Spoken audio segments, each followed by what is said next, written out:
తెలంగాణ రాష్ట్రంలో మరో ఎన్నికల నగార మోగింది. హైదరాబాద్ స్థానిక సంస్థల ఎమ్మెల్సీ ఎన్నికకు కేంద్ర ఎన్నికల సంఘం షెడ్యూల్ విడుదల చేసిన విషయం తెలిసిందే.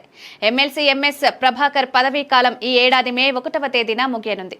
దీంతో ఈ ఎమ్మెల్సీ పదవి ఎన్నిక జరగనుంది. హైదరాబాద్ స్థానిక సంస్థల ఎమ్మెల్సీ ఎన్నికల పరిధిలో మొత్తం ఓట్లు 110 ఉన్నాయి. అందులో 81 మంది కార్పొరేటర్లు, 29 మంది ఎక్స్ అఫీషియో సభ్యులు ఉండగా ప్రస్తుతం 3 డివిజన్లకు కార్పొరేటర్ల స్థానాలు ఖాళీగా ఉన్నాయి. అయితే ఈ ఎమ్మెల్సీ ఎన్నిక ఏకపక్షంగానే జరిగే అవకాశాలు కనిపిస్తున్నాయి. ఒక్కసారి ఆయా రాజకీయ పార్టీల బలాల గురించి చర్చించుకుంటే ఎంఐఎం పార్టీ బలం 49, బీఆర్ఎస్ పార్టీ బలం 25, రాజ్యసభ ఎంపీలు 2 ఎమ్మెల్సీలు, 5 ఎమ్మెల్యేలు, 15 మంది కార్పొరేటర్లు, కాంగ్రెస్ పార్టీ బలం 14, ఎంఐఎం పార్టీ 49 ఓట్లతో బలంగా ఉండడం, పరోక్షంగా కాంగ్రెస్ పార్టీ మద్దతు ఇస్తుండటంతో ఎంఐఎం పార్టీ విజయం దాదాపు ఖాయంగా కనిపిస్తోంది. దీంతో ఆ పార్టీ అభ్యర్థి విజయం సాధించడం పక్కాగా మారింది. అయితే దీనిపై బీజేపీ నేతలు తీవ్ర విమర్శలు గుప్పిస్తున్నారు. బీఆర్ఎస్, కాంగ్రెస్ పార్టీలు ఎంఐఎం పార్టీతో లోపాయికారి ఒప్పందం చేసుకున్నారని, అందుకే తమ పార్టీల అభ్యర్థులను బరిలో ఉంచడం లేదని బీజేపీ నేతలు ఆరోపిస్తున్నారు.